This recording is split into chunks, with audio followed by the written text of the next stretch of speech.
fix Discord sign-in problem. Hey everyone, welcome back to our channel. In this video we're going to learn how we can fix the sign-in problem on Discord, so make sure to watch the video till the end. Now if you want to fix the sign-in problem on Discord, it's actually quite very simple, but first of all just go ahead and then make sure your Discord app is updated to the latest version, and also you can try long pressing the Discord app icon, tapping the I button to come to its app info page, then going to storage, clearing the cache files, and make sure to clear the data.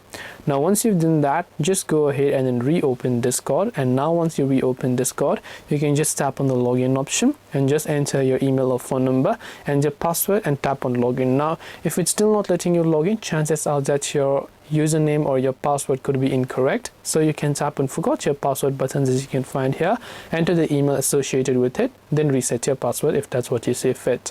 So I hope this video helped you as to how you can fix the sign-in problem on Discord.